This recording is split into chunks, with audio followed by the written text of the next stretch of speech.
What's up, people? This video is just some footage I took from a recent class I took a couple of weeks ago. And it's Snowcat operation and winter survival in one 38-hour course, or 32 hours rather.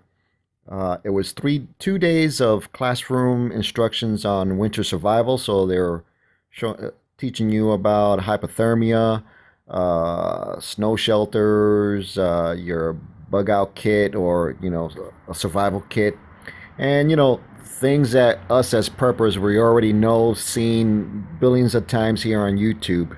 Frankly, if you watch Survival Russia's YouTube page and his videos, I think you'll be ahead of the curve. I took some footage of the survival training, but it's nothing that you haven't seen before, so it's not really worth me regurgitating out to the public again. So it's the same old thing. There was only one difference, and I'm going to make a different video about that later. As far as your fire kit, the video is mostly going to be on Snowcat. We took a drive out there, and actually one of the tracks got stuck, so most of our time was spent digging this thing out. A little bit of overdubbing because my camera muted on me a couple of times, quite a few times actually, and you're gonna have to endure my voice while I speak over the track. So enjoy the video. As we pull on this though, one of the things we want to do, pull both those levers back, see if they go to about the same spot. They go to about the same spot, so that's good. They also return back almost all the way up. That's also a good thing. Remember I mentioned in order to apply the brakes and shift on this, we want to wrap our left arm around both levers. Lets us pull back on both brakes. Now we can shift, do our thing, and then we can let off and go to driver operations. You can drive with two hands if you want. I prefer to see you drive with one. The biggest reason being, if I'm just resting my hand here all day long, what I'm really doing is applying the brakes a little bit, and I'm going to wear those bands out a lot faster. So we want to make sure we're driving down the trail. If I want to turn left, I pull hard left, let go. Turn left again, pull hard left, let go. If we're making a wide sweeping turn, we still prefer to do short movements like that. Pull, let go, pull, let go. And you can hold it for a second if you want, but we don't want to take it halfway and make it do a big sweep. We want to do a little more of a ratcheting kind of a turn. We do have a hand throttle here. We've got a choke down below it, and we've got a heater control. Those are all labeled for you as well. We do have park on this shifter, so that's a good thing. We get to leave it in park. It means if I've got a lot of junk in here, radios or tools or something like that, things aggressive enough that if I were to roll over would knock me out or hit me in the head, cause damage to me, that would be a housekeeping violation. All that stuff needs to be in the back or properly tied down. There were some guys a while back that rolled a machine down a hill. It had a ROP structure. They had their belt in. They stayed in. Everything would have been fine. But both of them ended up dying because of Pelican cases and tools and stuff that rolled around inside the cabin beat them up. So that is something that really matters. Is rake, if I'm not mistaken. I'll just sit down and get a feel for that. This one also doesn't have park. We leave it in neutral when we shut it off. It's a gas engine, so we don't have glow plugs and all that to worry about. That one, by the way, as you start it, it'll give you a wait to start light. So wait for it to go out and then turn it over. This one, gas, just go ahead and fire it up. All the lights are pretty well labeled. The heater controls are pretty well labeled. Everything's pretty self-explanatory. That one isn't going to let you move if you leave the parking brake on. This one will. This one will let you drive all day long with the parking brake on until it heats up enough that it burns the machine to the ground. So definitely always get in the habit of checking and making sure you disengage that parking brake before we shut it off. Other than that, it's pretty much the same. Gas pedal, brake pedal, steering, all that's normal. This one isn't nearly as sensitive of steering as that one is. It's also probably not going to have nearly as tight of a turning radius as that one does. But it's kind of, it's a pretty normal feeling vehicle to drive. This one does have a battery kill switch up here underneath the dash, as we found out this morning and had to search for a little bit. So you definitely want to keep an eye on that, make sure we're, well, you won't drive without engaging it, but that's where it is, so so you know. And you got the tape deck. So, you know, if you still got those old cassettes kicking around. Metallica going up the hill. High tech. Yeah. This one's pretty well labeled, though. It's got a lot of warning lights, but it'll tell you what those warning lights do. It's pretty straightforward Switches machine. gas tanks here. Yeah. So that one switches gas tanks, I think, on the gauge. Down at my feet here is an actual dial that actually controls the 2 gas tanks, or which one you're actually picking up from. An analog control there. Any other questions on this? What did you say wasn't a handle? This. The exhaust pipe. Thing on that side. Yeah. Exhaust pipe. Cleverly disguised. I said, and you'll want to do it. You're going to try it, I promise, but you really don't want to. You only do that once. Yep. Cool. So belt tensionizer, kind of the same trip. Yep. This one we do have the belted track design. So we have 4 connector lacings on each track. We want to keep an eye on these because if this track fails, it's probably going to be at these connector lacings. Especially on these tracks because they're not the beefiest connector lacings in the world. Here's an experienced fallacy about snowcats. They're not going to go everywhere. On soft powder snow, you could be stuck. Like in this case, we're doing an exercise on how to negotiate pinnacles and obstacles and stuff like that. And here you'll see us get stuck. And you can't keep spinning the tracks because it's just going to dig you deeper into the snow.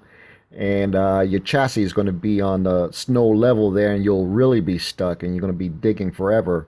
Thus, they always stipulate, you know, having your survival kit with you to prepare to spend a night or two while you dig yourself out or ask for help or another track to pull you out. The first thing is not to get in that situation, so you don't want to be that guy. But it does happen.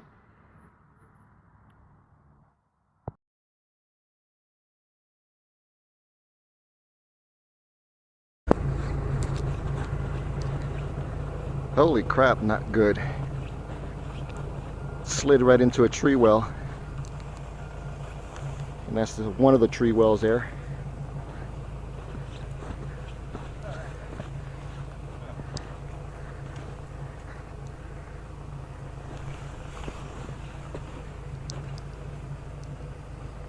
You guys have recovery effort underway up here, which is kind of a decent learning experience also. You guys are welcome to keep doing what you're doing, or if you want, you're welcome to hike up here and help out or observe as well. Copy. We're just getting to that level spot where we change drivers. I think if we get up there, we might make some progress. If not, we'll head that way. Perfect. Sounds good.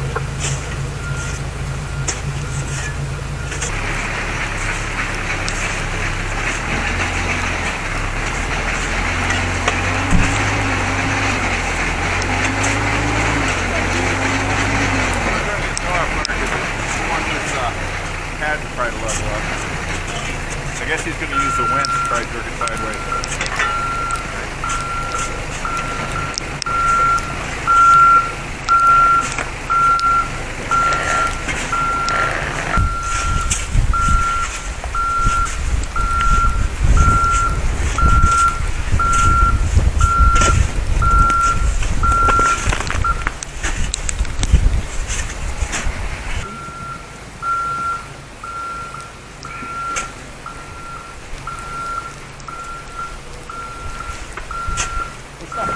Whoa, you made an effort. Holy shit, it moved.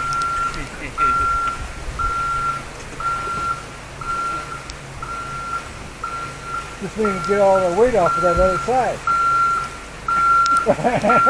That's cold.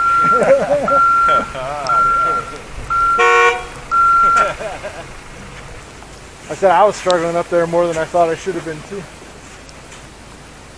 I'm afraid we won't get this thing started till we get low. But, oh well. Cover that bridge when we get there. Huh? Nobody volunteered to go under there and dig it out. Well, I don't think digging it out is what we want. So you're more interested in I going still backwards think than sideways. I think we need to back out, but I still want to anchor somehow on the high side. My concern is if we slide further and get the blade on one side of the tree and the track on the other. Yeah. That's the problem. So a couple options we can look at. Tow strap to a tree and just try to get as tight as we can get it. without any sort of tensioner. Or we take... There isn't a come along in the back of that? Not come along, I dug through it. Does anybody have a shackle kicking around anyway? I do. We have a lot of straps, and that has synthetic winch cable. If we needed to, I could come down this way, and we could use that shackle as kind of a Got redirection 2 for the shackles road. in there, 30-foot chain and 30-foot, 30,000-pound strap. Okay.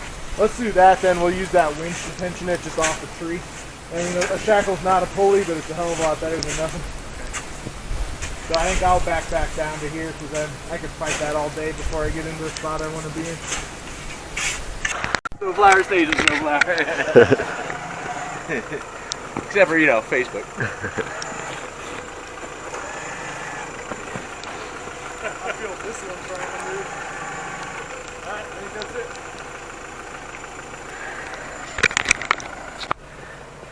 All right, we dug underneath the track. Just gonna see if we could level it off. All we did is go 4 feet, drag back. 4 feet more, drag back. Kind of like what we were doing. Yeah. Yeah, same thing we were doing. Alright, hopefully you won't slide down there too. I know, that's the thing. It's more risk on the side hill slide. Yeah, exactly. As long as we cut this way a bit.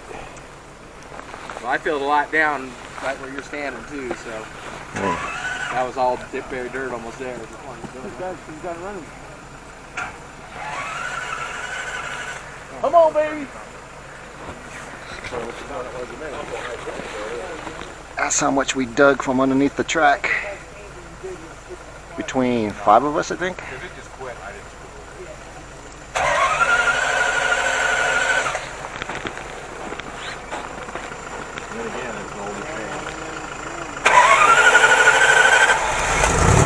Yeah.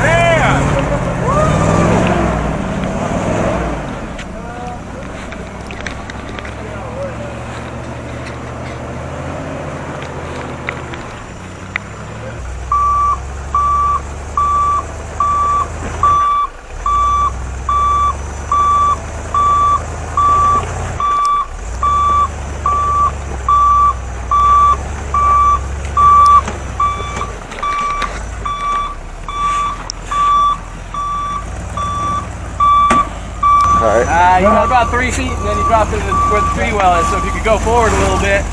I don't want to go too much forward. Pretty good where you're at. Let me take a look.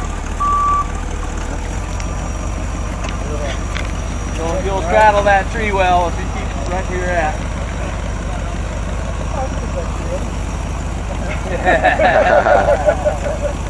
Alright, yeah, definitely looking where I was doing. Okay, let me see if I can get another line. Just turn to your left going forward just a couple of feet. A little bit at a time, back forward, yeah. You probably know better than I do, but it's all, it's kicked out a little too far and it's all water covered. He's walking behind you. All right.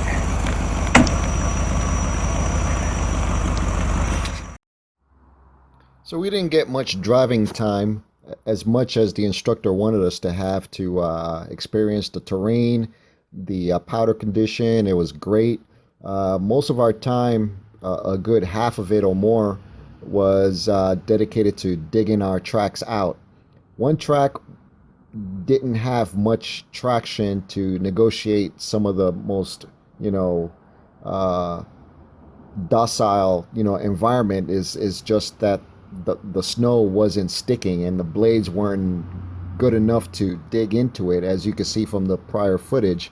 But the other time was digging the yellow Tucker Snowcat out, and even though we missed out on a little bit of driving experience and stuff like that, I think getting into that situation was really beneficial, because we learned firsthand how to identify and dig ourselves out by ourselves, because typically there would only be 2 of us there with our radio, some supplies, and our survival kit. So if anything, that particular experience, sliding into a tree well, was actually pretty good, and that's what we really needed to, dig ourselves out of a jam if we get into that situation. Because if we went out there, perfect conditions, it was a nice little drive out in the country, it's just going to be, everything going right, like, this scene right here, just driving through the countryside.